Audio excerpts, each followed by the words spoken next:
তাহলে প্রথমত যেহেতু কোম্পানি আরজিএসসি থেকে নিবন্ধিত একটি প্রতিষ্ঠান, এজন্য কোম্পানি আইনের কমপ্লায়েন্স করতে হবে, এটা আপনাদের মনে রাখতে হবে। আমি জাস্ট পয়েন্টগুলো বলছি। দ্বিতীয় নম্বর পয়েন্ট হচ্ছে এই কোম্পানির ইনকাম, লস, অ্যাকাউন্টস সকল হিসাব বিকাশের মাধ্যম হচ্ছে অডিট রিপোর্ট। কোম্পানির অবশ্যই একটি অডিট রিপোর্ট প্রস্তুত করতে হবে, যেটা আমাদের ডিবিএস সিস্টেমে চলে আসছে, ডকুমেন্ট ভেরিফিকেশন সিস্টেমের আন্ডারে অডিটেড ব্যালেন্স শিট হবে। আগে যেমন ছিল আপনি ব্যাংকের লোনের জন্য একটি করতেন, নিজের জন্য একটি করতেন, ট্যাক্সের জন্য একটি করতেন, এভাবে বিভিন্ন অডিট রিপোর্ট করার বিধান কিন্তু আগে প্র্যাকটিসে ছিল। এই সুযোগ কিন্তু এখন নেই। আপনার অডিটেড ব্যালেন্স শিট হবে ইয়ারলি অ্যাক্টিভ, আর এটা অবশ্যই ডিভিএস সিস্টেমে হবে, যেখানে ডকুমেন্ট ভেরিফিকেশন কোড থাকবে, বলে ডিভিসি, শুনছেন না? ডিভিসি নাম্বার বসাতে হবে, ডিভিসি থাকবে। এরপর হচ্ছে তার সবথেকে মেইন কমপ্লায়েন্সের ইস্যুগুলো হচ্ছে তার ক্ষেত্রে ট্যাক্সের compliance, regular, day to day, monthly. কিছু কমপ্লায়েন্স আছে আপনার প্রতিদিন করতে হবে, কিছু আছে যে আপনার মান্থলি করতে হবে, কিছু কমপ্লায়েন্স আছে আপনার কোয়ার্টারলি করতে হবে, কিছু কমপ্লায়েন্স আছে আপনার ইয়ারলি করতে হবে। তাহলে ট্যাক্সের কী কী কমপ্লায়েন্সগুলো আছে আমি যদি সামারি আকারে বলি, আপনার কিছু ডে টু ডে কাজ আছে। ডে টু ডে কাজ হচ্ছে আপনার অ্যাকাউন্টস ঠিক করা, আপনার আজকের দিনের সেলস, আজকের দিনের পারচেজ, ইনভয়েস, এগুলোকে ঠিক করা, আজকের বিল, প্রত্যেকটি বিলের সময় আপনার টিডিএস, ভিডিএস দুটোই আছে না? তো এইগুলোকে কমপ্লায়েন্স করা, এটাকে আমরা বলি ডে টু ডে কমপ্লায়েন্স। আপনি নোট রাখবেন যে আমাদের প্রতিদিন নিয়ত ট্যাক্সের কিছু কাজ আছে, যে কাজগুলো আমাদের করতেই হবে। ট্যাক্স কর্তন করতে হবে, ভ্যাট কর্তন করতে হবে, এই কাজগুলো আমাদের করতে হবে এবং প্রত্যেকটি বিল, ভাউচার আপনাকে কালেকশন করে রাখতে হবে। কারণ হচ্ছে একটি কোম্পানি দুইভাবে গভর্নমেন্টকে ট্যাক্স দেয়। কয়ভাবে? দুইভাবে। একজন ব্যক্তি সে শুধু ইনকামের উপর ট্যাক্স পে করলে তার ট্যাক্স লাইবিলিটি শেষ হয়ে যায়। যেমনটি দেখলাম এর আগে, ব্যক্তি শুধু ইয়ারলি ট্যাক্সটা সাবমিশন করবে, আর কোনো কমপ্লায়েন্স নেই।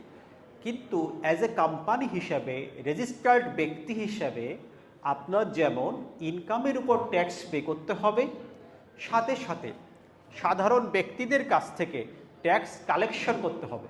As a agent of the government, NBR একটা এজেন্ট হিসেবে আপনাকে ট্যাক্স কালেকশনের দায়িত্ব দেওয়া হয়েছে।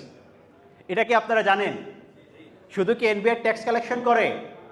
আপনারাও ট্যাক্স কালেকশন করেন। যেমন ধরেন আপনি আপনার কোম্পানিতে এমপ্লয়ি যারা আছে তাদেরকে স্যালারি পে করেন, সেখানে ট্যাক্স কর্তন করে রাখেন না? আপনি বিল পে করেন, সেখানে ট্যাক্স কর্তন করেন না? আপনি খরচ করেন, ট্যাক্স কর্তন করেন না?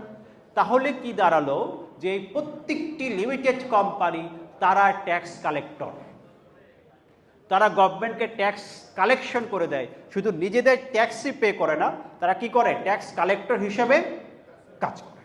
তা আপনাদের দুটি দায়িত্ব, এক নম্বর পয়েন্ট হচ্ছে আপনারা ইনকামের উপর ট্যাক্স পে করবেন, আবার আরেকটি দায়িত্ব হলো আপনারা গভর্নমেন্টের ট্যাক্স কালেকশনে সহযোগিতা করবেন, ট্যাক্স কালেক্ট করে দেবেন। তাহলে এই যে ট্যাক্স কালেকশন করবেন, সেক্ষেত্রে আমাদের প্রতি মাসে আপনার যে ট্যাক্স কালেকশন করবেন বিভিন্ন খরচ থেকে, এই আইনে টোটাল 35টি খাত আছে, 35 খাত আছে, যেখানে আপনাকে লিমিটেড কোম্পানি হিসেবে ট্যাক্স কর্তন করতে হবে। লিমিটেড কোম্পানির জন্য খাত কয়টা? 35টি, 35 হেডস আছে, যে খাতগুলোতে ব্যয় করলে আপনার ট্যাক্স কর্তন করতে হবে, কালেকশন করতে হবে। এটাকে আমরা বলি উইথ হোল্ডিং ট্যাক্স। আর একজনের ট্যাক্স কেটে আমার কাছে রাখা, এটাকে কি বলা হয়? With holding tax.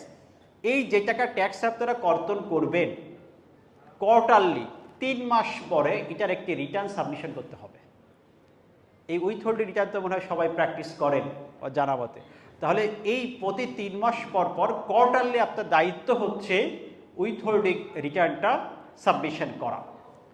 আরেকটি দায়িত্ব হচ্ছে এআইটি পে করা, অ্যাডভান্স ইনকাম ট্যাক্স পে করা। এটা আরেকটি আপনার রেসপন্সিবিলিটি, এটাও কোয়ার্টারলি করবেন। 4টি কিস্তিতে আপনি অ্যাডভান্স ইনকাম ট্যাক্স পে করতে পারবেন। এবং সর্বশেষ আপনার ইয়ারলি অডিটেড রিপোর্ট, একটি অডিট রিপোর্টে 5টি বিষয় থাকে: income statement, balance sheet, change in equity, cash flow, notes এবং অ্যাসেট শিডিউল। এই বিষয়গুলো আপনাকে মনে রাখতে হবে যে আমার এই যে অডিট রিপোর্ট, এটা হচ্ছে সারা বছরের আমার যে হিসাবের সামারি, সেখানে আমি কত টাকা খরচ করেছি, কত টাকা প্রফিট করেছি, কত টাকার পারচেজ আছে, সব কিছু কিন্তু সেখানে আছে। সেখানে কোথায় আমার টিডিএস আছে, কোন ক্ষেত্রগুলোতে ভিডিএস আছে, এই বিষয়গুলো বুঝে আপনাকে কমপ্লায়েন্স করতে হবে। এবং ইয়ারলি যে আপনি ট্যাক্স রিটার্নটি তৈরি করবেন, সেখানেও আপনাকে টাইমের বিষয় আছে, টাইমলি আপনাকে সাবমিশন করতে হবে।